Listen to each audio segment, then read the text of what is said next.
अच्छा जी, सबसे पहले मैं अपना थोड़ा सा आप लोगों को अपना इंट्रोडक्शन दे दूं।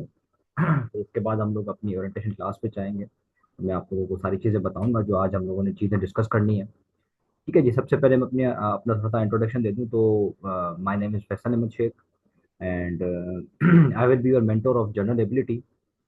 जनरल साइंस के पोर्शन को हम लोगों ने जनरल साइंस एबिलिटी के सब्जेक्ट को हम लोगों ने दो हिस्सों में डिवाइड किया हुआ है।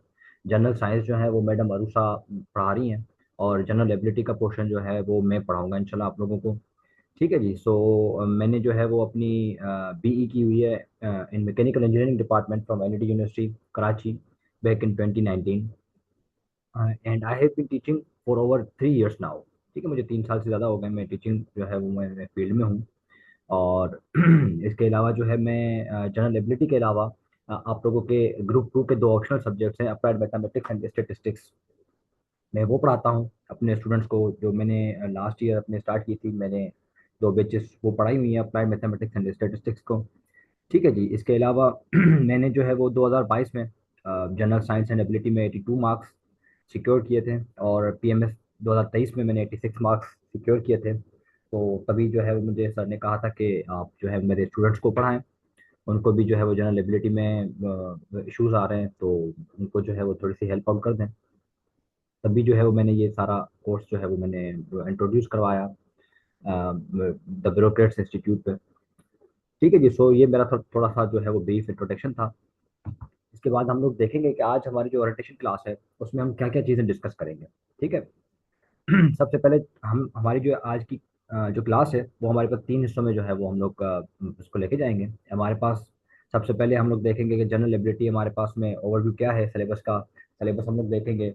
ठीक है। उसके अलावा हम लोग ये देखेंगे कि क्यों एस्पायरेंट्स जो है वो बहुत कम स्कोर जो है वो जनरल साइंस एंड एबिलिटी में करते हैं। हालांकि ये स्कोर आपको बहुत अच्छा देना चाहिए, 70+ मार्क्स इसमें होने चाहिए, लेकिन आप लोगों ने अगर देखे हो 2025 में आप लोगों ने देखे हो तो हार्डली 45-50 तक जो है वो स्कोर मैक्सिमम गया है, इससे ज़्यादा नहीं गया। ठीक है। तो हम लोग देखेंगे कि क्यों जो है वो स्टूडेंट्स फेल होते हैं। उसके अलावा मैं आप लोगों को स्ट्रेटेजीज बताऊंगा कि किस तरीके से आप लोगों ने सिलेबस कवर करना है। ठीक है। पास पेपर एनालिसिस में दिखाऊंगा इवॉल्विंग ट्रेंड्स जो हमारे पास आजकल चेंज हो रहे हैं। ठीक है। किस तरीके से हमारे पास पहले क्वेश्चंस जाते थे वो टिपिकल जो है वो प्रॉब्लम बेस्ड होते थे, अब आपके पास मेंटल एबिलिटी पे जो है वो शिफ्ट हो गया। एग्जामिनर आप लोगों की मेंटल एबिलिटी चेक करता है वो। ठीक है। उसके अलावा मैं आप लोगों को लास्ट में दिखाऊंगा कि हमारे पास जो टोटल टॉपिक्स हैं वो कौन कौन से हम लोग टॉपिक्स कवर करेंगे, स्केड्यूल क्या होगी टाइमलाइन, असाइनमेंट्स में आप लोगों को किस तरीके से दूंगा, मॉक्स हमारे कब जो है वो होंगे, उसके बाद फीडबैक लूप्स क्या होंगे। ये सारी चीज़ें आज के हम लोग इंशाल्लाह इस सेशन में हम लोग डिस्कस करेंगे। So stay connected. ठीक है जी। तो आपके पास अगर आप देखें जनरल साइंस एंड एबिलिटी का, सबसे पहले मैं आप लोगों को बता दूं कि आप लोग अगर आप लोगों को जो जनरल साइंस एबिलिटी है वो आपके पास जीके वाले पोर्शन में आता है। ठीक है। जीके वाले पोर्शन में हमारे पास 3 सब्जेक्ट होते हैं। एक हमारे पास होता है करंट अफेयर, दूसरा होता है पाकिस्तान अफेयर, और तीसरा होता है हमारे पास जीएस। ठीक है जी। 100 मार्क्स के आपके पास होते हैं ये। सही हो क्या? अब आप लोगों ने करना क्या होता है, इन 3 सब्जेक्ट्स में से ना आप लोगों ने 120 मार्क्स प्लस आपने सिक्योर करने होते हैं। ठीक है। आप लोग तीनों सब्जेक्ट्स में मिला के आपने 120 मार्क्स सिक्योर करने होते हैं, तब आपका पूरा का पूरा जीके का पोर्शन जो है वो आपका पास हो जाता है। ठीक है। जस्ट अ मिनट, मुझे सिर्फ व्हाइट बोर्ड यूज करने दें, मैं आप लोगों को वहां पे समझाता हूँ।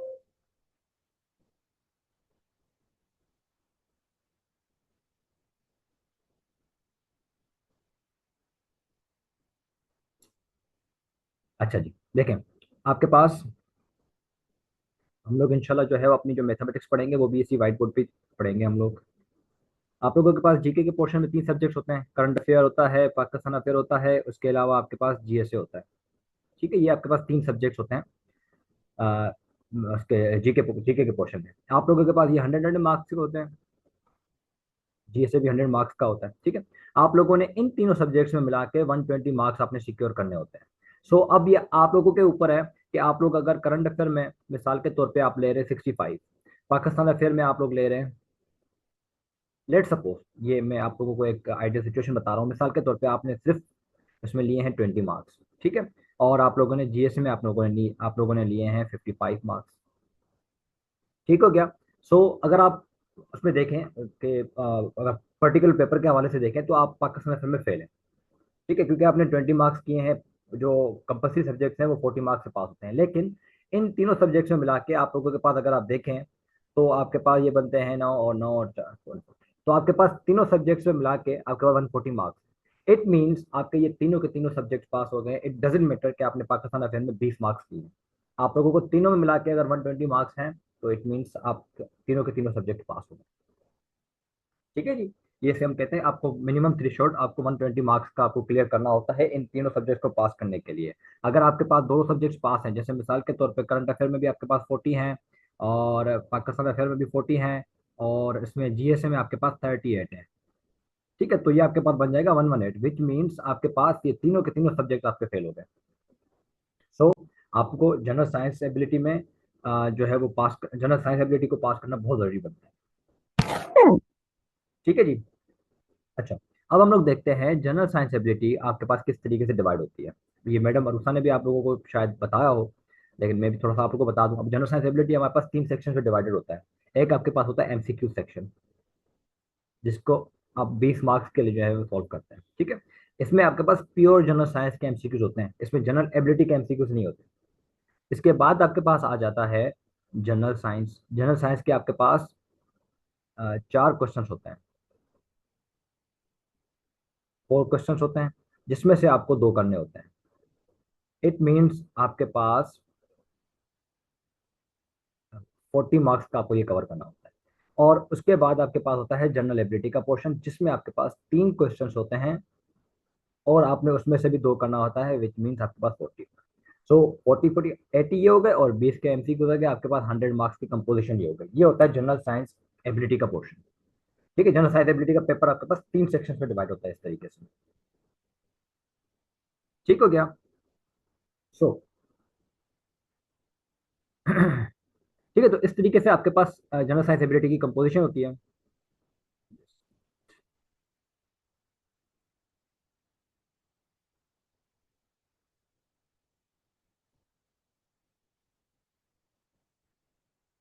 अच्छा जी। हम्म।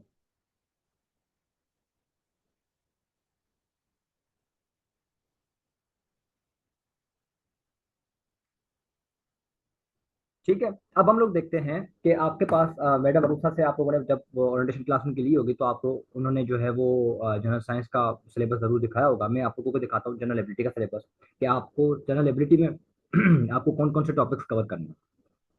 ठीक है, ये हमारे पास जनरल एबिलिटी का सिलेबस है। इसमें अब आपके पास जो है वो ये 3 सेक्शंस में हमारे पास डिवाइड होता है। सबसे पहले आपके पास होता है क्वांटिटेटिव एबिलिटीज, जिसमें बेसिक मैथमेटिक्स आ जाती हैं, जो आप लोगों ने बचपन में पढ़ा होगा, बोर्ड मास रूल होता है।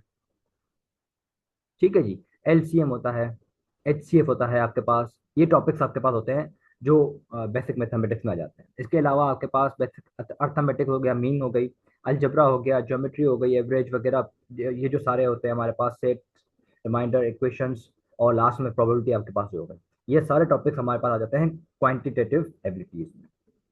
उसके बाद आपके पास जो दूसरा सेक्शन होता है वो होता है लॉजिकल रीजनिंग का एंड एनालिटिकल रीजनिंग का।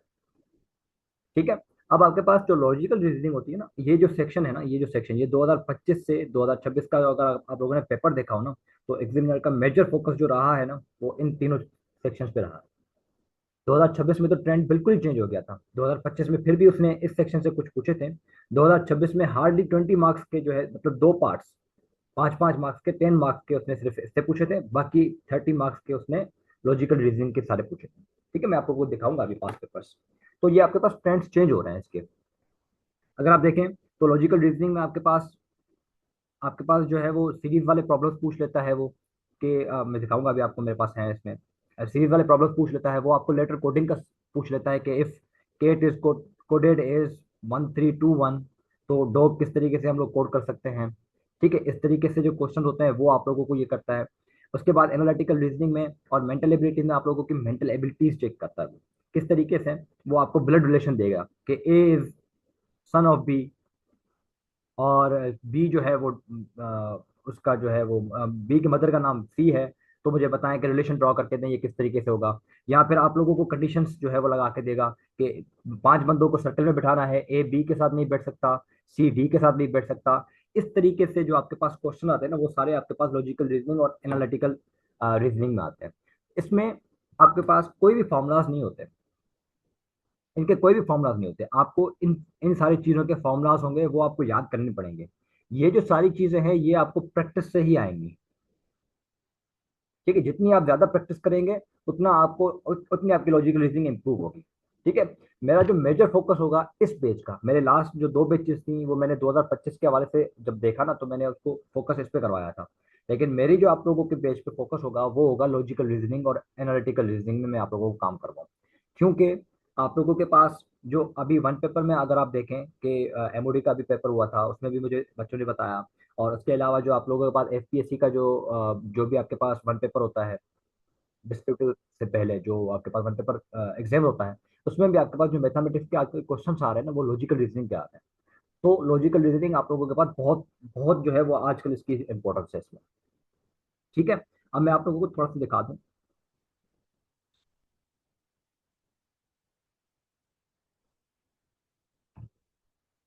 ये देखें जी, अब ये आपके पास इस तरीके से क्वेश्चन होते हैं जो आजकल बहुत आ रहे हैं, आपके वन पेपर में भी आ रहे हैं और सीएसएस के सिलेबस के हवाले से भी देखें तो इस तरीके से आ रहे हैं। अब ये सीरीज आपके पास कंप्लीशन का क्वेश्चन आता है। ठीक है, कि आपके पास 2 6 12 20 30। अब मुझे बताएं कि यहाँ पे लास्ट में क्या आएगा। ये आपसे पूछता है, एक एक मार्क्स का आपको दे देता है और पांच जो है वो आपके पास होते हैं, तो पांच में से आपसे पूछता है मुझे सॉल्व करके दे। तो अब इसमें देखें कोई भी फॉर्मूला नहीं होता आपका, इसका कोई भी फॉर्मूला नहीं है, लेकिन आप लोगों की अपनी एबिलिटी के ऊपर है कि आप लोग इसमें देखेंगे कि इन दोनों में 4 का डिफरेंस है, इन दोनों में 6 का डिफरेंस है, इन दोनों में 8 का डिफरेंस है, इन दोनों में 10 का डिफरेंस है, तो अब 12 का डिफरेंस आना चाहिए, विच मीन्स 42 आंसर आना चाहिए। ठीक है, अब इसका फॉर्मूला कोई भी नहीं था, लेकिन आप लोगों ने अपनी मेंटल एबिलिटी को यूज करते हुए इसको जो है वो आपने सॉल्व कर दिया। अब इस तरीके से आपके पास लेटर कोडिंग भी आती है आजकल देखें तो। ठीक है, if cat is coded as 3120 and what will be dog. ठीक है, ये देखें, ये ब्लड रिलेशंस के भी आजकल क्वेश्चंस आते हैं कि A is the brother of B, A is the brother of B is the sister of C is father of D, how is A related to D. ठीक है, ये सारे क्वेश्चंस हम लोग जो है वो जरूर करेंगे इसमें अपने इस बैच में लास्ट में। मैं आप लोगों के जो लास्ट 2 वीक रखूंगा वो इंशाल्लाह इन सारे जो है वो लॉजिकल रीजनिंग पर रखूंगा। अब ये डायरेक्शन सेंस भी देखें तो ये भी आपसे आजकल बहुत पूछता है, आप लोगों ने पूरे उसमें सीएसएस के जनरल साइंस एबिलिटी के पोर्शन में आप लोगों ने ये जरूर देखा होगा कि person walks 5 kilometre north and then 3 kilometre east, 2 kilometre south, how far is he from his starting point. ठीक है, या फिर आपको सिनेरियो बेस्ड प्रॉब्लम दे देता है, कहता है आपको a manager has to schedule meetings of 5 employees A B C D in a day. ठीक है, अब आपको वो कंडीशन लगा देता है, A can not meet before C, B must meet immediately after D, E can not E can only meet in the first और the last time slot. ठीक है, सो अब आपको ये उसने कंडीशन लगा दी है, अब आपको कह रहा है कि मुझे ये सॉल्व करके दे दें। अब इसमें फॉर्मूला तो कोई भी नहीं है, कोई इसका फॉर्मूला नहीं होता, एक आपको फिक्स्ड फॉर्मूला इसमें नहीं होगा कोई भी। ठीक है, तो आपको अपनी मेंटल एबिलिटी के हिसाब से ना आपको इसको सॉल्व करना है, इसका सिर्फ प्रोसीजर होता है सिर्फ इसको सॉल्व करने का कि आपको किस तरीके से इसको लेके चलना है। ठीक है, ताकि एग्जामिनर आपको मार्क्स दे दे। तो वो सारे प्रोसीजर्स हम लोग देखेंगे। मैं लास्ट 2 वीक्स जो अपने रखता हूँ ना, लास्ट 2 वीक्स हमारी 4 वीक्स की क्लास होती है, जो लास्ट 2 वीक्स होंगे हमारे, वो इंशाल्लाह जो है वो हमारे पास इसकी लॉजिकल रीजनिंग पे और इन सारी चीज़ों पे होंगे। ठीक है, तो ये बहुत इंपॉर्टेंट है जैसे हमारे पास ट्रेंड चेंज हो रहे हैं उस हवाले से अगर देखें तो। ठीक है जी, सो अब हम लोग देखते हैं कि आपके पास जो आजकल स्टूडेंट्स हैं वो बहुत जो है वो लो स्कोर कर रहे हैं जीएसए में। अब आप लोगों ने 2025 की अगर डीएमसीज देखी हो स्टूडेंट्स की, तो हार्डली मैंने तो 45 और 50 के बीच में जो है वो स्टूडेंट्स के हाईएस्ट मार्क्स देखे थे, वरना जो एवरेज मार्क्स थे वो आपके पास 38 और 40 के करीब करीब ही थे। ठीक है, हालांकि आप देखें अगर तो आपके पास एमसीक्यू होते हैं तो 15 तो एमसीक्यू ऐसे ही सही हो जाते हैं जनरल साइंस के। ठीक है, 12 से लेकर 15 तक तो एमसीक्यू आपके ऐसे सही हो जाते हैं। इट मीन्स जो स्टूडेंट्स ने रिटर्न में जो मार्क्स हासिल किए थे वो सिर्फ 25 हासिल किए थे। क्यों ऐसा आखिर, क्या ऐसी वजूहत हैं जिसकी वजह से जो है वो फिर स्टूडेंट्स जो है वो मार्क्स अच्छे नहीं कर पाए। आप लोग अगर देखेंगे पंजाब में कंपटीशन बहुत होता है, पंजाब में एक एक मार्क्स पे जो है ना वो स्टूडेंट्स आपस में कम्पीट करते हैं। ठीक है, किसी को एक मार्क्स पे अच्छा ग्रुप मिल जाता है, कोई एक मार्क्स से रह जाता है, तो फिर उसकी सिलेक्शन नहीं होती। ठीक है, so every every marks count. ठीक है, तो कोशिश करें अपनी जितनी भी आप लोग जो है वो प्रैक्टिस कर सकते हैं, आप लोग सारे अपने अपने सब्जेक्ट्स में बहुत अच्छे से जो है वो सारी चीज़ें तैयार करें।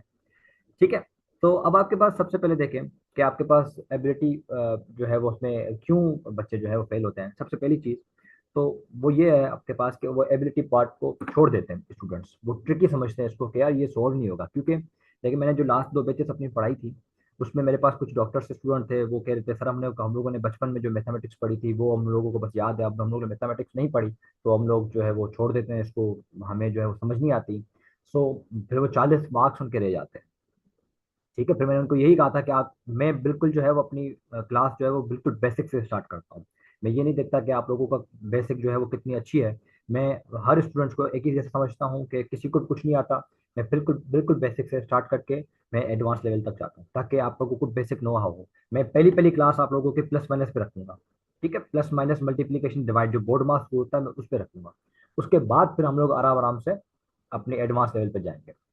ठीक है। तो स्टूडेंट जो है वो जब इसको ट्रिकी समझते हैं एबिलिटी पार्ट को, तो फिर वो छोड़ देते हैं। तो फिर वो क्या करते हैं, सिर्फ 60 मार्क्स की प्रिपरेशन करते हैं जनरल साइंस की बस। अब उसमें से जाहिर सी बात है 60 में से तो उनके तो 40 आने हैं। ठीक है। अच्छा, और दूसरा आपके पास जो दूसरा मेन रीजन है वो है जो स्टेप्स होते हैं ना, आपको मार्क्स जो है वो इंजीनियर स्टेप्स के देता है, आंसर के नहीं देता। आंसर का मैक्सिमम 1 मार्क्स होता है, बाकी जो 4 मार्क्स होते हैं वो स्टेप्स के होते हैं।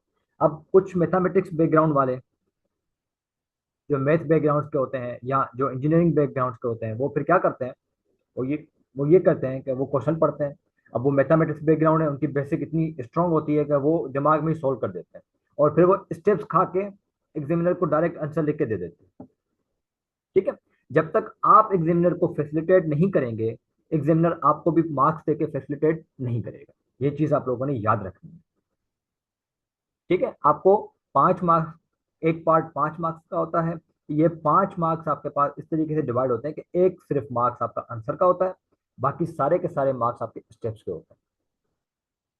ठीक है।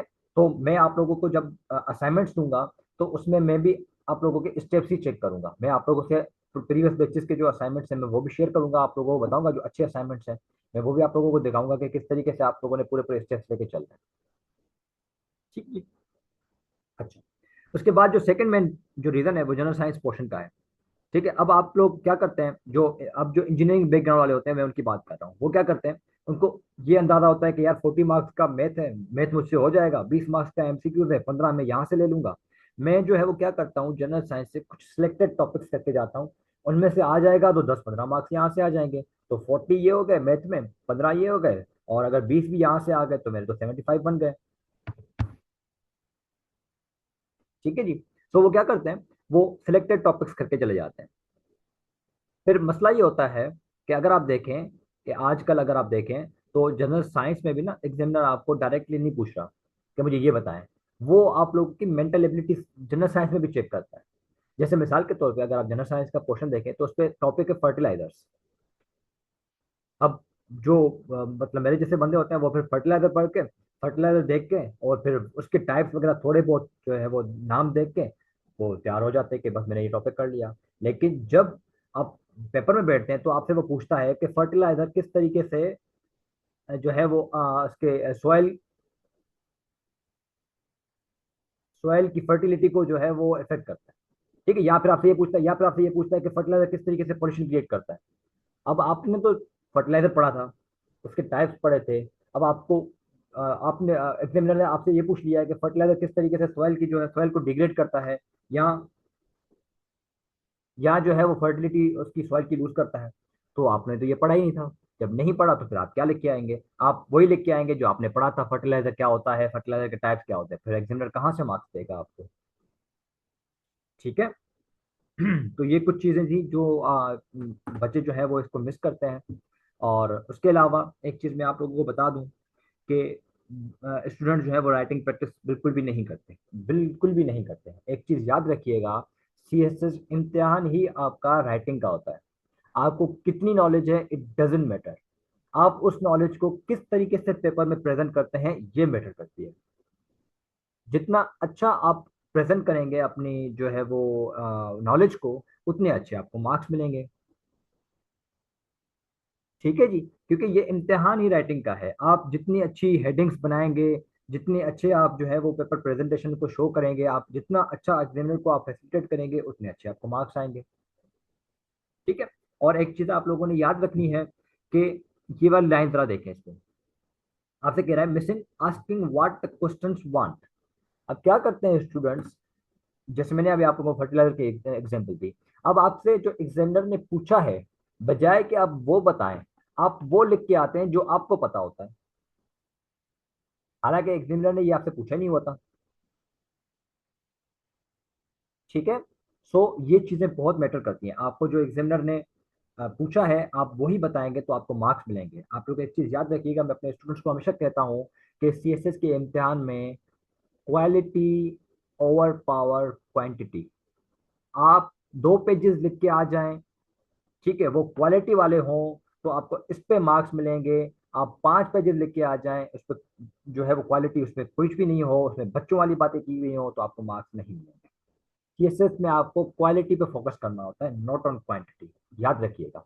मैंने जो है 2000 उसमें 23 में अपना ऐसे पास किया था। मैंने सिर्फ एग्जाम उसमें अपने ऐसे के पेपर में मैंने सिर्फ 14 पैराग्राफ लिखे थे, सिर्फ 14। ठीक है। जब मैं अपने दोस्तों के पास आया तो मैंने जब डिस्कस किया तो मैंने कहा यार मैंने तो सिर्फ 14 मार्क्स 14 पैराग्राफ ही जो है मैंने लिख पाया था, इससे ज़्यादा मैं लिख ही नहीं पाया था। ठीक है, क्योंकि मेरे पास टाइम जो है वो रह गया था। तो फिर मेरे दोस्तों ने कहा था कि यार ये 14 मार्क्स पे तो पास ही नहीं होगा ऐसे आपका, ये तो आपने जो है वो फेल कर दिया, आपका अटेम्प्ट तो गया। ठीक है, लेकिन मेरा ऐसे पास हो गया क्यों? क्योंकि मैंने जो 14 जो अपने पैराग्राफ लिखे थे उसमें मेरी क्वालिटी बहुत अच्छी थी। मैंने मेच्योर जो है वो अपनी हेडिंग्स दी थी। मैंने जो कोटेशंस दी थी वो भी जो है वो क्वालिटी वाली थी। मैंने जो नाम लिखे थे, जो स्कॉलर्स के नाम लिखे थे, ऑथर्स के नाम लिखे थे, वो भी ऐसे नहीं थे कि बच्चों वाले जो लोकल हमारे पास होते हैं। मैंने वो क्वालिटी उसको प्रोवाइड की तो मेरा ऐसे पास हो गया। ठीक है। तो आपके पूरे चाहे जितने भी सब्जेक्ट्स हैं, 12 के 12 सब्जेक्ट्स में आप लोग क्वांटिटी पे चाहे कॉम्प्रोमाइज कर लें, क्वालिटी पे कभी कॉम्प्रोमाइज नहीं कीजिएगा। ठीक है। अच्छे से अच्छा पढ़ें, चाहे कम पढ़ें लेकिन अच्छे से अच्छा पढ़ें। और एट द एंड आप लोग ये भी देखें कि आप लोग जब फ्लो चार्ट ऐड नहीं करेंगे, डायग्राम ऐड नहीं करेंगे, सिर्फ पूरे पूरे पेजेस भर के आए हुए हैं, हेडिंग्स भी नहीं है उसमें, तो फिर इस पर भी मार्क्स नहीं मिलेंगे आपको। थोड़ा सा आप जो चीज़ आप फ्लो चार्ट में एग्जामिनर को शो करवा सकते हैं उसको जरूर करवाया करें। ठीक है जी। सो ये हमारे पास कुछ रीजंस थे जिनकी वजह से जो है वो हमारे स्टूडेंट जो है वो फिर मार्क्स गेन नहीं कर पाते। फिर वो लास्ट में जो है वो फिर कहते हैं कि सर हमने तो पढ़ा था, हमने तो ये भी किया था, हम ये भी लिख के आए थे, हमने हेडिंग्स भी दी थी, हमने ये भी किया था, लेकिन हमारे मार्क्स नहीं आए। वो इन्हीं वजह से नहीं आते। ठीक है जी।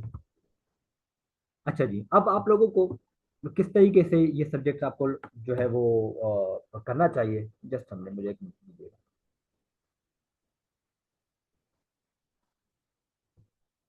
आप लोगों के जितने भी क्वेश्चन होंगे मैं लास्ट में आप लोगों को अनम्यूट करूंगा, आप लोग पूछ लीजिएगा। ठीक है। अच्छा, अब आप लोग किस तरीके से सब्जेक्ट को आप लोग जो है वो कवर कर सकते हैं। मैं अपने स्टूडेंट्स को हमेशा कहता हूँ कि आपको चाहे जो भी सब्जेक्ट है, जो भी सब्जेक्ट है, वो पाकिस्तान अफेयर है, वो करंट अफेयर है, वो इस्लामियात है, वो पॉलिटिकल साइंस है, जो भी सब्जेक्ट है, उसमें आपको एक चीज़ ज़रूर याद रखिएगा कि पास पेपर्स प्लस सिलेबस, ये दोनों आपके पास हर सब्जेक्ट का जो है वो आपके पास ही सामने होनी चाहिए। जब भी आप कोई भी सब्जेक्ट करें, एक तो सब्जेक्ट का सिलेबस अपने पास रखें और उस सब्जेक्ट के एटलीस्ट 10 ईयर्स के पास पेपर अपने पास रखें।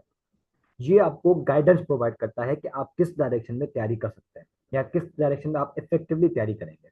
जैसे मिसाल के तौर पे आप लोग अगर देखें कि पाकिस्तान अफेयर में भी आप लोगों को, जाहिर सी बात है, वो मुगल रूल आप लोगों ने पढ़ा होगा इन द सब कॉन्टिनेंट। अब ये इंडो पाक हिस्ट्री में भी है मुगल रूल। ठीक है। लेकिन अगर आपके पास पाकिस्तान अफेयर में आप अगर तैयारी कर रहे हैं तो आप लोगों को सिलेबस में देखेंगे तो प्री पार्टीशन आपके पास है, उसमें मुगल रूल आता है। लेकिन जब आप पास पेपर देखेंगे तो आप ये एनालाइज करेंगे कि पाकिस्तान अफेयर में मुगल रूल से पास पेपर में सिर्फ एक ही बार क्वेश्चन आया है, वो भी आया हुआ है क्या? डाउनफॉल, डाउनफॉल के रीजंस क्या थे मुगल रूल के, बस ये क्वेश्चन आया हुआ है, इससे ज्यादा नहीं आया हुआ। इंडिविजुअली किसी भी रूलर का आपसे नहीं पूछा हुआ पाकिस्तान अफेयर में। लेकिन अगर आप इसी टॉपिक को इंडो पाक से देखें तो इंडो पाक में जो इंडो पाक का जो सिलेबस है उसमें मुगल रूल डेप्थ में है, जिसमें आपको अकबर के स्टेप्स पूछता है कि अकबर जब आया था उसको क्या क्या चैलेंजेस थे, उसने क्या क्या स्टेप लिए। बाबर जब आया तो उसको क्या क्या चैलेंजेस थे, उसने क्या क्या स्टेप लिए। ठीक है। तो ऐसा समझ लें कि पास पेपर और सिलेबस ये आपका, मतलब ऐसा समझें कि हर सब्जेक्ट के लिए बहुत इंपॉर्टेंट है। आपको ये डायरेक्शन प्रोवाइड करेगा, आपको ये बताएगा कि आपकी तैयारी कितनी इफेक्टिवली चल रही है। ठीक हो गया जी। सो इस तरीके से आप जनरल साइंस एबिलिटी भी देख लें, अगर आप तो आप जनरल साइंस एबिलिटी का साइंस पोर्शन निकाल लें, सिलेबस देख लें कौन कौन से टॉपिक है, और उस पर्टिकुलर टॉपिक से पास पेपर में कौन से क्वेश्चन आए हुए हैं। मैं आप लोगों को अपने नोट्स भी शेयर करूंगा जनरल साइंस के और जनरल एबिलिटी के, जब तो उसमें आप देखिएगा कि जब भी मेरे पास, मैंने अगर बायोलॉजी सेक्शन मैंने पढ़ा हुआ है उस पे अपने रजिस्टर पे, तो बायोलॉजी सेक्शन के पहले पेज पे मैंने जितने भी क्वेश्चंस पास पेपर से आए हुए मैंने वो लिखे हुए हैं। उसके बाद फिर मैंने आगे जाके नोट्स बनाए हुए हैं। ठीक है जी, I will share all these things, tension ना लें। मैं इंशाल्लाह आप लोगों को अपने ये जो 5 4 5 मंथ्स की क्लास होगी, मैं इसमें आपको जितने सब्जेक्ट्स की हेल्प कर सकता हूँ मैं किया करूंगा। ठीक है, उसके बाद आप लोग देखें कि जनरल एबिलिटी में ना, आप लोग, मैं अपने स्टूडेंट से ना एक शीट बनवाता हूँ। ठीक है, कैसे? आपके पास ये 2 पेजेस होते हैं ना, इस तरीके से, ये पेज होता है, ये पेज होता है। ठीक है, तो मैं क्या करता हूँ, मैं बच्चों से कहता हूँ कि आप टॉपिक लिखें टेक्स्ट, और उस पर जितने भी फॉर्मूला मैं आप लोगों को लिखवा रहा हूँ वो फॉर्मूला लिख लें अपने पास। फिर मैं टॉपिक आप लोगों को करवा रहा हूँ डिस्काउंट एंड प्रॉफिट पे, और उसके जितने भी फॉर्मूला बनते हैं आपके पास वो यहाँ पे लिख लेते हैं। तो एट द एंड जब आपके पास सेशन खत्म हो जाता है ना, तो आपके पास हर टॉपिक के फॉर्मूला आ जाते हैं। तो आपके पास एक शीट बन जाती है, फॉर्मूला शीट। आप एग्जाम से बैठ के पूरे पूरे प्रॉब्लम्स देखने की जरूरत नहीं है, आप सिर्फ ये फॉर्मूला शीट देख लेंगे ना, तो आपको सारी चीजें क्लियर हो जाएंगी।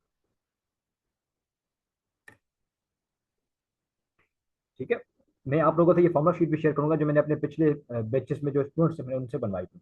ठीक है, आप लोगों को इसमें भी हेल्प आउट हो जाएगी। अच्छा जी, उसके बाद एक चीज आप लोग ये भी देखेगा कि मैथ में आप लोगों का एक बेनिफिट होता है। वो बेनिफिट ये होता है कि जब आप प्रॉब्लम सॉल्व करते हैं ना, तो जो लास्ट का आंसर आया है, जो भी प्रॉब्लम है आपके पास, प्रॉफिट वाला है, डिस्काउंट वाला, जितना भी आंसर, जो भी आपके पास टॉपिक है, उसका जो लास्ट का आंसर आता है ना, हमारे पास कुछ टॉपिक ऐसे ऐसे होते हैं जिनको आप क्रॉस चेक कर सकते हैं कि आपका जो लास्ट में आंसर आया है वो सही भी आया है नहीं आया। मैं आप लोगों को वो भी शॉर्टकट्स बताऊंगा, जैसे जैसे हम लोग टॉपिक करेंगे मैं आप लोगों को उनके शॉर्टकट्स भी बताऊंगा, और क्रॉस चेक करने का तरीका भी बताऊंगा।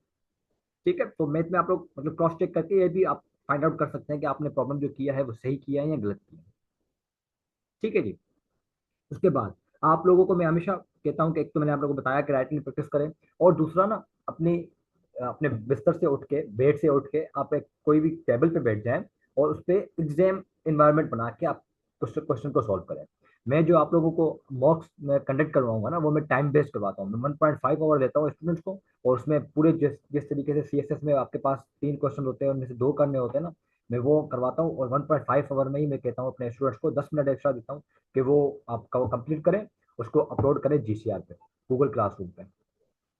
ठीक है, मैं मॉक्स भी गूगल क्लासरूम पे अपलोड करता हूँ, और फिर अपने स्टूडेंट्स को कहता हूँ कि 1.5 आवर में इसको कंप्लीट करके दें मुझे, और उसको री अपलोड करें आप जीसीआर पे जाके। इससे क्या होता है, इससे आप एक प्रेशर में बैठ के आप मैथमेटिक्स को सॉल्व करते हैं। जब आप प्रेशर को बियर करना सीख लेंगे, तो आप खुद ही एग्जाम में जो है वो अपना परफॉर्म करेंगे आप लोग। ठीक है जी। अच्छा, अब मैं आप लोगों को थोड़ा सा पास पेपर भी मैं आप लोगों को दिखा देता हूँ, लेकिन पास पेपर से पहले।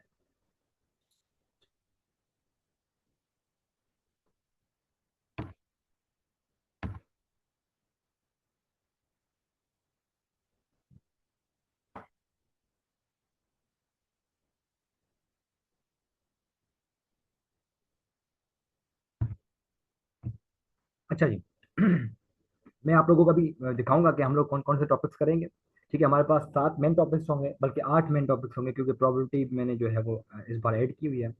8 मेन टॉपिक्स होंगे आपके पास, और 30 सब टॉपिक्स होंगे। मैं अभी आप लोगों को दिखाता हूँ उसमें। 16+ हमारी क्लासेस होंगी लाइव, थर्सडे टू संडे हमारी क्लासेस होंगी फ्रॉम 6 to 7 PM। ठीक है, हम लोग एक 1 घंटा या सवा घंटा तक हम लोग जो है वो अपनी जो है क्लास कंटिन्यू करेंगे। लेकिन अगर आप लोग थक जाएंगे तो फिर हम लोग 7 बजे कंप्लीट करेंगे, क्योंकि मैं ये चाहता हूँ कि मेरे स्टूडेंट्स भी जो है वो इंटरेक्ट करें। मैं मैथमेटिक्स जब पढ़ाता हूँ ना, तो मैं कमेंट साथ साथ पढ़ता हूँ, क्योंकि अगर मैथमेटिक्स में बीच में अगर आप लोगों को कुछ समझ में नहीं आया, तो फिर मैं लास्ट में जाके कमेंट्स पढ़ूंगा, तो फिर मेरे लिए मसला हो जाएगा फिर से समझाने। तो आप लोगों को जो भी चीज़ें समझ में ना आए, तो उसी वक्त आप लोग कमेंट्स करके मुझसे पूछ सकते हैं कि सर हमें ये वाला स्टेप अभी समझा दें, तो मैं वहीं पे आप लोगों को समझा दूंगा। मैं कमेंट्स आप लोगों के इग्नोर नहीं करता मैथ की क्लास में। ठीक है, मैं इसके जो आपको दिखाता हूँ। अच्छा, अब एक चीज़ आप लोग याद रखिएगा, मैं इस सेशन के लिए ना 3 चीज़ें जो है वो मैंने आप लोगों के लिए रखी हुई हैं। एक, तो मैं आप लोगों को प्रैक्टिस प्रॉब्लम्स की रोज में शीट दूंगा, जिसमें 15 से 20 प्रैक्टिस प्रॉब्लम्स होंगे। ठीक है, दूसरा असाइनमेंट्स होगी, और तीसरा आप लोगों के पास 2 मॉक्स होंगे। ठीक है, असाइनमेंट्स 4 से 5 असाइनमेंट्स होंगे आपके पास, और 2 मॉक्स होंगे। अब आप लोग क्या करते हैं जैसे हम लोग लेक्चर कंप्लीट करेंगे, हमारा मिसाल के तौर पे लेक्चर वन हमारा कंप्लीट हो गया कल, लेट सपोज, तो मैं क्या करता हूँ, मैं उस क्लास के फौरन बाद विद इन आवर और टू, 1 घंटे या 2 घंटे में मैं वो लेक्चर भी अपलोड कर दूंगा, और उसके साथ साथ प्रैक्टिस प्रॉब्लम्स की एक शीट भी अपलोड कर दूंगा। मैं वो अभी आपको दिखाऊंगा। ठीक है, तो आप लोग क्या करेंगे, जब आप लेक्चर लेंगे और फिर प्रैक्टिस प्रॉब्लम्स आप लोग वो सॉल्व करेंगे, और उसके नीचे आंसर्स भी लिखे हुए होंगे। ठीक है, तो इससे आपका क्या होगा, आपका जो है वो आपकी डेली की जो है वो प्रैक्टिस इंप्रूव होगी। ठीक है, ये practice problems for your assessment है, आप लोग अपनी असेसमेंट के लिए, इसको मैं चेक नहीं करूंगा, ये मैं चेक नहीं करूंगा। ठीक है, ये आप लोग अपनी असेसमेंट है, लेकिन अगर आप लोगों को कोई इशू है, कोई प्रॉब्लम समझ में नहीं आ रहा, कोई सॉल्व नहीं हो रहा, तो आप मुझसे वो पूछ सकते हैं, कोई मसला नहीं, मैं आप लोगों को वो फौरन बता दूंगा। ठीक है, उसके बाद आप लोगों की वंस अ वीक, वीक में एक दफा मैं असाइनमेंट दूंगा, और वो असाइनमेंट ऐसी होगी जो पेपर पैटर्न पे होती है आपके पास पूरी, जिस तरीके से पेपर पे क्वेश्चन आते हैं, वैसे ही आप लोगों को जो है वो मैं असाइनमेंट दिया करूंगा, और ये मैं चेक करूंगा। ठीक है, और हर सैटरडे को मैं जो है वो, बल्कि आप लोगों की थर्सडे टू संडे क्लास होगी, तो फिर मंडे वाले दिन मैं असाइनमेंट अपलोड कर दिया करूंगा। ठीक है, मंडे को मैं असाइनमेंट अपलोड करूंगा, आप लोगों ने ट्यूसडे वाले दिन तक उसको जो है वो सॉल्व करके सबमिट करवाना है। फिर मैं थर्सडे को जैसे मैं क्लास में आऊंगा, तो फिर मैं आप लोगों को वो असाइनमेंट सेंड करके, फिर आपको कोई इशू होगा तो मैं वो डिस्कस कर लिया करूंगा। ठीक है, अच्छा, अब आप लोग, जब हमारा थर्ड वीक होगा आपके पास, तो मैं आप लोगों का एक मॉक कंडक्ट करूंगा जो टाइम बाउंड होगा। फिर जब हमारा सेशन कंप्लीट हो जाएगा, जैसे मिसाल के तौर पर अगर हमारा 5 वीक जो है वो हमारे पास मैक्सिमम सेशन होता है, अगर आपका 5 वीक्स कंप्लीट हो गए, तो फिर मैं आपको 6 वीक, जो छठा वीक होगा वो छोड़ के, मैं 7th वीक में आप लोगों का कंप्लीट मॉक कंडक्ट करूंगा। ठीक है, थर्ड वीक वाला जो मॉक होगा, उसमें सिर्फ मैं आप लोगों को जितने टॉपिक्स हो गए हैं मैं वो कंडक्ट करूंगा, लेकिन ये जो लास्ट मॉक होगा, इसमें ओवरऑल सारे के सारे टॉपिक्स में आप लोगों से मूव करूंगा। तो देखें कि जनरल एबिलिटी में आप लोगों को मैं इतनी ज्यादा प्रैक्टिस करवाऊंगा कि आपके जो एमसीक्यूज बेस्ड जो आपके पास वन पेपर में भी आते हैं ना, वो भी आपके सारे क्लियर हो जाएंगे, क्योंकि ये प्रैक्टिस प्रॉब्लम्स में कोई 10-12 प्रैक्टिस प्रॉब्लम्स देता हूँ मैं, अभी आपको दिखाऊंगा वो। ठीक है जी, अच्छा, एक,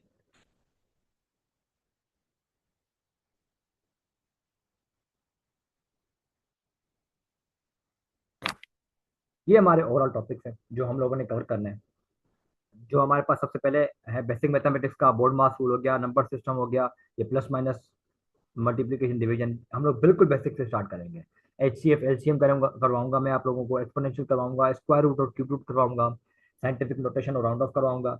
इसके अलावा मैं आप लोगों को, उसके बाद हमारे पास फ्रैक्शन और डेसिमल का टॉपिक है, फिर हमारे पास परसेंटेज का टॉपिक है। ठीक है, मैं ये आप लोगों के साथ शेयर कर देता हूँ ग्रुप में, सर को कहूंगा या आपके साथ शेयर कर। ठीक है, रेशियो एंड प्रोपोर्शन का टॉपिक है, अलजबरा का टॉपिक है हमारे पास। उसके बाद मेजर से सेंटर टेंडेंसी, जो मीन मीडियन वगैरह होते हैं। ठीक है, उसके अलावा हमारे पास ज्योमेट्री है, एनालिटिकल रीजनिंग है, सेट है, और फिर लास्ट में आपके पास आ जाता है क्या था, प्रोबेबिलिटी। ठीक है, ये हमारे 8 जो है वो मेन टॉपिक्स हैं, इसके अलावा हमारे पास सब टॉपिक्स होंगे। मेरा पूरा 1 से 2 वीक जो है वो इन सब पे चला जाएगा, क्योंकि ये बहुत सारे इसके क्वेश्चन आते हैं। ठीक है जी, अच्छा, अब ये देखें जरा आप।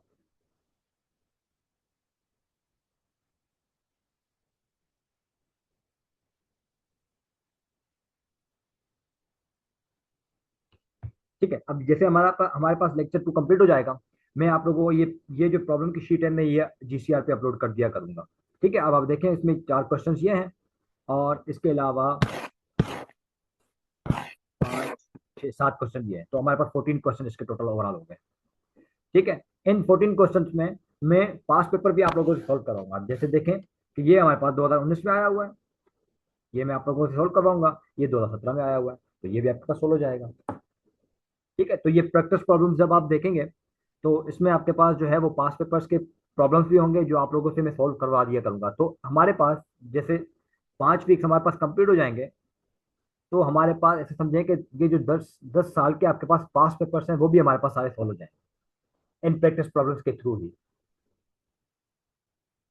ठीक है जी, सो ये आप लोग सारे सॉल्व करेंगे, ये आप लोगों के लिए सेल्फ असेसमेंट के लिए है। ठीक है, आप लोग अपनी तरफ से किसको सॉल्व करेंगे, कोई अगर इशू आ रहा है इसमें, कुछ समझ में नहीं आ रहा, तो आप मुझसे पूछेंगे, वरना ये आप अपने पास प्रैक्टिस करके अपने पास रखें। लेकिन जो असाइनमेंट्स होगी वो मैं आप लोगों से जो है वो मैं GCR पे अपलोड करवा दिया करूंगा, और फिर मैं वहां से आप लोगों को चेक करके दे दूंगा। ठीक है, ये मैं आपको नोट्स भी प्रोवाइड करूंगा। और इसके अलावा जितने भी लेक्चर्स होंगे, जैसे देखिए अभी हमारे पास ये सेकंड लेक्चर है, बाद ये फोर्थ लेक्चर है हमारे पास, ये सारे लेक्चर्स के मेरे पास ये बने हुए हैं। मैं आप लोगों से ये सारे प्रैक्टिस करवाऊंगा। ठीक है, क्योंकि देखिए मैथ है ही सारी प्रैक्टिस के ऊपर। अब प्रैक्टिस नहीं करेंगे तो आपको चीजें समझ में नहीं आएंगी, समझ में नहीं आएंगे तो फिर आप सोल्व नहीं कर पाएंगे।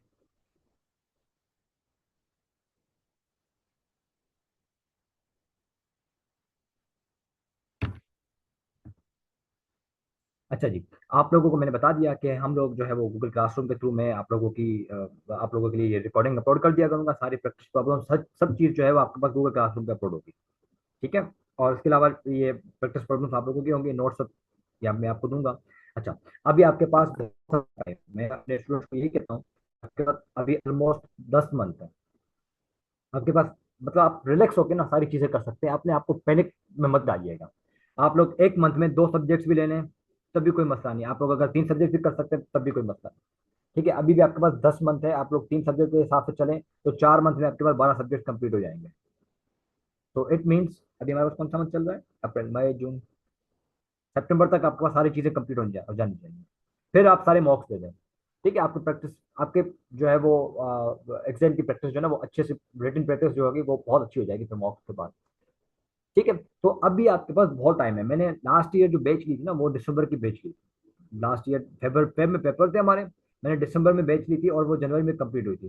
फिर क्या हुआ था, टाइम स्टूडेंट्स के पास था नहीं, वो प्रैक्टिस कर नहीं रहे थे। ठीक है, मैं उनको असाइनमेंट भी दे रहा था तो हार्डली कोई, मेरे पास 50+ स्टूडेंट्स थे, उसमें से हार्डली कोई 5 से 6 बच्चे थे जो सिर्फ प्रैक्टिस करके मुझे दे रहे थे असाइनमेंट्स, और मैं उनको चेक करके दे रहा था। बाकी 45 स्टूडेंट्स जो है वो ऐसे ही बस बैठे हुए थे, क्योंकि उनके पास टाइम नहीं था, सारी चीज़ें रिवाइज करनी होती हैं, हर किसी को जो है वो फिर पढ़ना होता है दूसरा भी।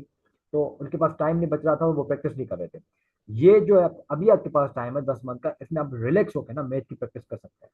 अपने सारे जो मैं आप लोगों को प्रैक्टिस प्रॉब्लम दूँ वो सारी आप लोग अभी कर सकते हैं।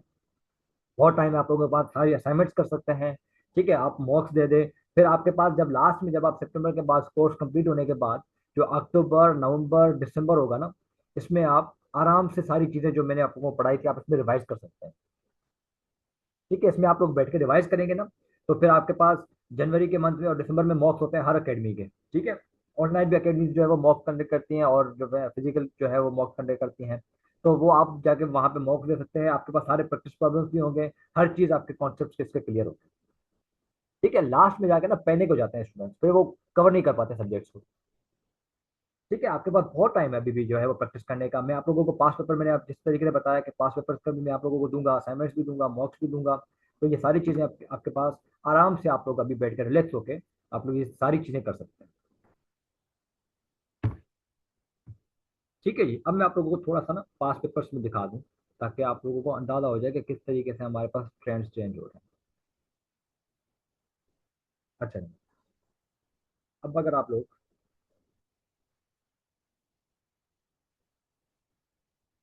अब ये आपके पास 2000 मेरे ख्याल से 24 का पेपर है। ठीक है, आपके पास ये इस तरीके से भी वर्ड्स आते हैं, आपके पास जम्बल वर्ड्स जो जम्बल स्पेलिंग से होती हैं। ठीक है, ये भी आप लोगों को, अब देखें इसका कोई फॉर्मूला नहीं है, ये भी आप लोगों की मेंटल एबिलिटी के ऊपर है कि आप लोग इसको देख के कितनी जो है वो प्रैक्टिस करेंगे इसकी, तो आप इसको सॉल्व कर सकते हैं। इसकी मैं जो है वो अपने स्टूडेंट्स को एक शीट देता हूँ, जो एक वेबसाइट है, मैं नाम शायद उसका भूल गया, मैं आप लोगों से भी वो शेयर करूंगा। आप लोग वहां से इसकी अच्छे से प्रैक्टिस कर सकते हैं, वहां पे इस तरीके से बहुत सारी जो है वो आपके पास वर्ड्स मिल जाएंगे। ठीक है, ये मैंने जो आप लोगों को बताई थी सीरीज वाले, ये वो आ गया आपके पास, अर्थमेटिक मीन आ गया। ठीक है, ये देखें, मैंने आप लोगों को डायरेक्शन बताया था, डायरेक्शन आपके पास, डायरेक्शन वाले प्रॉब्लम्स आ गए। ठीक है, ये आपके पास उसके हैं सारे प्रॉब्लम्स मैथमेटिक्स के। ठीक है जी, अच्छा, अब ये आपके पास 2025 का पेपर है। अब इसमें अगर आप देखें कि 2025 में उसने एग्जामिनर ने ना 2016 से लेके 2024 तक एग्जामिनर बार बार पूछ रहा था टैक्स का, टैक्स बताओ मुझे, प्रॉफिट बताओ मुझे, ठीक है, डिस्काउंट बताओ मुझे, ये सारी चीजें बहुत पूछ रहा था वो। ठीक है, तो फिर स्टूडेंट्स ने यही समझा कि यार यही सारे इंपॉर्टेंट टॉपिक्स हैं, फिर स्टूडेंट्स ने सारे यही जो है वो पढ़ के गए थे। लेकिन 2025 में जब वो गया ना, तो एग्जामिनर ने इस तरीके से क्वेश्चन पूछ लिए थे। अब ये बेसिक है कि आपके पास जो फ्रैक्शन में नंबर है, जो फ्रैक्शन में नंबर है इसको आप लोग रीअरेंज करें। इसमें करना क्या होता है, इसमें आपने एलसीएम करनी होती है सिर्फ। एलसीएम करके आपने उसको रीअरेंज करना होता है। अब ये एलसीएम बिल्कुल बेसिक चीज थी, बिल्कुल बेसिक टॉपिक है हमारा। ठीक है, स्टूडेंट ने ये किया नहीं हुआ था और वो समझ में नहीं आ रहा था उनको कि करना क्या है। इसी तरीके से अगर आप इसको देखें, अब आपके पास ये स्क्वायर रूट, ये बेसिक बिल्कुल बेसिक है कि आप लोग नंबर का स्क्वायर रूट निकालना सीखें। ठीक है, स्टूडेंट्स टैक्स पढ़ के गए, प्रॉफिट पढ़ के गए, डिस्काउंट पढ़ के गए, डायरेक्शंस पढ़ के गए, और ये अब वो करके ही नहीं गए। तो अब वो इसमें भी फंस गए कि ये इसको किस तरीके से करें हम लोग। ठीक है जी। तभी मैं आप लोगों को सारी चीजें करवाऊंगा, बिल्कुल बिल्कुल बेसिक से लेके बोर्ड मास रूल से लेके मैं लास्ट एडवांस लेवल तक, प्रोबेबिलिटी तक लेके जाऊंगा आप लोगों को, ताकि आप लोगों के सारे टॉपिक्स कवर हो जाए और अच्छे से आप लोग, टाइम बहुत है, प्रैक्टिस कर लें आप लोग। ठीक है जी। अच्छा, अब मैं आप लोगों को 2026 का पेपर दिखाता हूँ। इसकी मुझे कोई अच्छा पेपर मिला नहीं था क्योंकि एफपीएससी ने अभी तक अपलोड नहीं किया हुआ अपनी वेबसाइट पे। ठीक है, अगर आप लोगों को 2026 का पेपर मिल जाए, क्योंकि इसकी मुझे क्वालिटी अच्छी नहीं मिली। ठीक है, अगर आप लोगों को इसका पेपर मिल जाए तो अगर आप लोग देखेंगे कि आपके पास उसने बहुत सारे ऐसे टॉपिक्स पूछे हैं जो आपके पास मेंटल एबिलिटी और लॉजिकल रीजनिंग के हैं।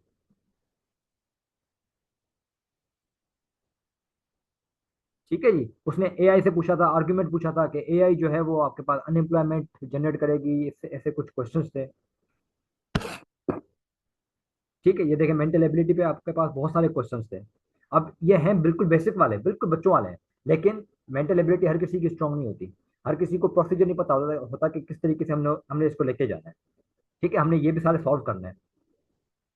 ठीक है, अब देखिए, फोर मशीन से आपके पास X Y Z must be sequence. अब ये जो मैंने आप लोगों को बताई थी कंडीशन है, Y can not run before X, Z must run immediately after W, X can not be the last. अब construct all the permutations, explain your answer systematically, मेरे ख्याल से रीजनिंग सिस्टमेटिकली। तो ये सारी चीजें हम लोग इंशाल्लाह जो है, जिसे हम लोग अपने थर्ड वीक में जाएंगे, तो थर्ड वीक हमारा पूरा, थर्ड और फोर्थ वीक हमारा पूरा मेंटल एबिलिटी पे, लॉजिकल रीजनिंग पे और जो है वो इन सारी चीज़ों पे होगा, ताकि आप लोगों को जो है वो ये सारे कॉन्सेप्ट क्लियर हो जाएं। ठीक है, ये भी हम लोग करेंगे सारी चीज़ें। मैं आप लोगों को ये पास पर सारे करवाऊंगा इंशाल्लाह। ठीक है, अब ये भी देखें क्वेश्चन, ये भी देखें क्वेश्चन। ठीक है, ये मैथमेटिक्स का प्योर, बाकी ये जो है आपके पास लॉजिकल रीजनिंग का है।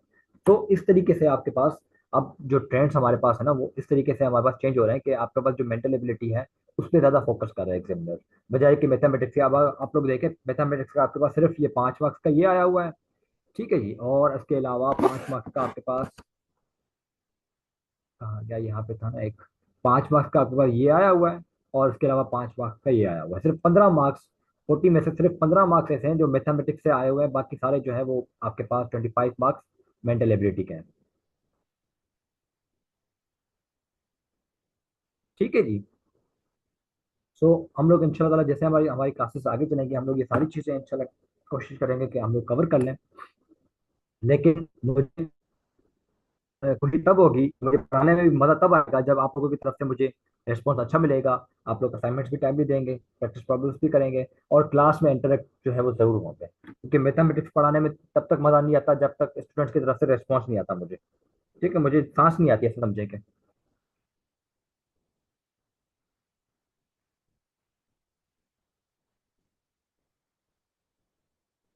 ठीक है जी, सो ये हमारी थी जो है वो ओरिएंटेशन क्लास।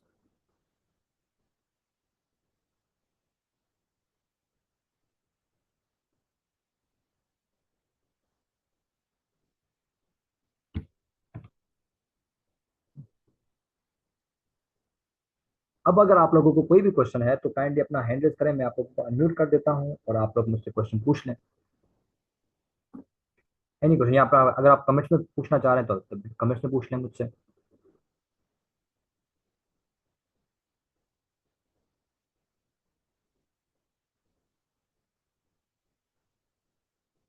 किसी को कोई क्वेश्चन है?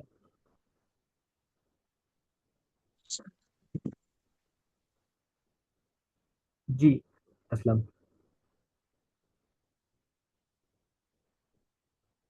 अच्छा फाद कोई भी रिकमेंडेड बुक नहीं होगी, सब चीज़ मैं आपको प्रोवाइड करूंगा। मैं आपको नोट्स भी प्रोवाइड करूंगा, मैं आपको प्रैक्टिस प्रॉब्लम्स भी प्रोवाइड करूंगा, मैं आपको फॉर्मुला की शीट भी प्रोवाइड करूंगा। मैं फॉर्मुला हर उसमें व्हाइट बोर्ड मैंने आप लोगों को दिखाया था, मैं हर चीज़ वहां पे आपको लिखवाऊंगा। ठीक है, आप लोगों के पास रिकॉर्डिंग होगी। ठीक है, आप लोग आराम से रात को बैठ के, अभी फिलहाल आप क्लास में अगर नहीं रिकॉर्ड कर पा रहे हैं, नहीं लिख पा रहे हैं, नोट डाउन नहीं कर पा रहे हैं, तो आप लोग रात को आराम से और उसकी रिकॉर्डिंग सुन के आप लोग सारे फॉर्मूलाज अपने पास लिख सकते हैं, कोई मसला नहीं। ठीक है, रिकमेंडेड बुक में कोई एक खास एक बुक रिकमेंड नहीं करूंगा आप लोगों को। ठीक है, मैं आप लोगों को पैसे बचाना चाह रहा हूँ। ठीक है जी, और कोई किसी को क्वेश्चन? अस्सलाम वालेकुम सर। वालेकुम सलाम। सर मेरा एक क्वेश्चन है। बहुत सारी चीज़ें मुझसे रह गई थी कि मेरी तरफ से इंटरनेट डिस्ट्रक्शन थी। सर मेरा क्वेश्चन ये है कि 2024, 25 एंड 26, इन तीनों सालों में पेपर की नेचर कितनी जो है एग्जामिनर ने चेंज की है या कितनी मुख्तलिफ थी? आपकी आवाज़ बिल्कुल कम आ रही है मुझे। सर अब ठीक आ रही है? मुझे कम आ रही है, बाकियों को भी कम आ रही है, मुझे बस पूछने से सकते हैं। अ, अब बेहतर है सर पहले से? जी जी, बताएं बताएं बताएं बताएं आप। सर मेरा क्वेश्चन ये था कि 2024, 25 एंड 26 में जी जी पेपर की नेचर ईयर पर ईयर कितनी चेंज हुई है? जी, बिल्कुल देखें। अगर आप देखें कि आपके पास जो जनरल साइंस का क्वेश्चन है ना, वो भी बहुत चेंज हुआ है। ठीक है, अब आपको वो रटी रटाई चीजें नहीं पूछता। अब आपको वो थोड़ा सा उसको जो है ना, वो एनालिसिस बेस्ड पूछता है क्वेश्चन। ठीक है, आपको ये नहीं पूछता कि मुझे बताएं कि भाई ये चीज क्या है, क्लाइमेट चेंज क्या है, ठीक है, या पोल्यूशन क्या है। अब आपसे पूछता है कि यार ये जो चीजें हमारे पास आ रही हैं, इसका क्या सोल्यूशन हम लोग देख सकते हैं बेस्ट। ठीक है, तो अब आपके पास चाहे वो जनरल साइंस का देख लें, आप लोग लास्ट 2026 के आप क्रिमिनोलॉजी का पेपर देख लें, आप जनरल स्टडीज का पेपर देख लें, या आप बाकी पेपर देख लें, हर पेपर में ना एग्जामिनर ने अपना जो है वो जो सिलेबस है ना, एक जो सिलेबस से पेपर उठा रहा था पहले, वो नहीं कर रहा। अब आपको वो अपनी अपनी जो आपके पास नॉलेज है ना, उसको आप लोगों ने किस तरीके से अप्लाई करना है, वो आपसे ये पूछ रहा है सिर्फ। ठीक है, आप लोग अगर मैथमेटिक्स का देख लें, पहले आपके पास प्योर मैथमेटिक्स के क्वेश्चन आते थे कि एवरेज निकाल के दे दो, टैक्स निकाल के दे दो, डिस्काउंट निकाल के दे दो, प्रॉफिट निकाल के दे दो। अब इस तरीके से नहीं पूछ रहा वो। अब आपसे एग्जामिनर जो है वो मेंटल एबिलिटी की तरफ से आया है, आपसे सीरीज वाले क्वेश्चन पूछेगा, आपसे जंबल वर्ड पूछेगा, आपसे जो है वो एनालिटिकल रीजनिंग पूछेगा, आपसे कंडीशनल सवाल पूछेगा, आपसे प्रोबेबिलिटी पूछेगा। ठीक है, तो हमारा जो मैंने आपसे पहले कहा कि थर्ड और फोर्थ वीक होगा हमारा, वो मेजर जो हमारा काम होगा ना, वो थर्ड और फोर्थ वीक में होता है। ठीक है, उसमें हम लोग मैं प्रोबेबिलिटी करवाता हूँ। उसके अलावा मैं जो है वो जो मेंटल एबिलिटी के सारे टॉपिक्स है ना, मैं वो सारे करवाता हूँ। ठीक है, तो वो बहुत इंपॉर्टेंट है अब 2027 के हवाले से। जी, कोर्स इंशाल्लाह ताला जो है वो मेरे ख्याल से तो स्टार्ट हो गया है। लेकिन फिर भी मैं सर से थोड़ा सा डिस्कस करके शायद कल से हम लोगों की क्लास स्टार्ट हो। अगर कल से क्लास स्टार्ट नहीं हुई तो फिर नेक्स्ट वीक से हमारी क्लास स्टार्ट होगी।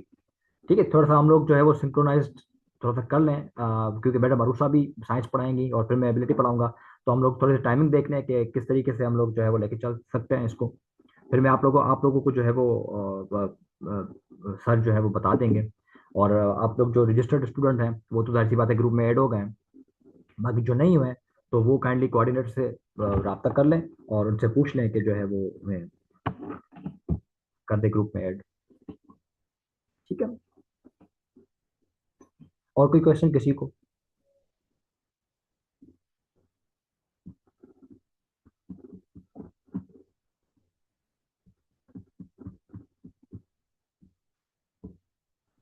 चलें जी, ठीक है, अगर क्वेश्चन नहीं है किसी को भी तो बस फिर हम लोग अपनी क्लास को एंड करते हैं यहीं पे ही। ठीक है, बाकी जो फाइल थी वो मैं सर से शेयर कर देता हूँ, वो आपसे वो शेयर कर दिया करेगा, जो टॉपिक्स की फाइल सारी। ठीक है, वो सर आपसे शेयर कर देंगे। ठीक है जी, बस अपना अपना ख्याल रखिएगा। इंशाल्लाह फिर हम लोगों की क्लास शायद कल से ही स्टार्ट हो, अगर कल से नहीं हुई तो फिर नेक्स्ट वीक से हमारी क्लास स्टार्ट होगी वो क्लास में। ठीक है, ये आप लोग कोऑर्डिनेटर से रब्ता करके आप लोग ग्रुप में ऐड हो जाए। चलिए जी, अपना ख्याल रखिएगा बहुत सारा। अल्लाह हाफिज, टेक केयर।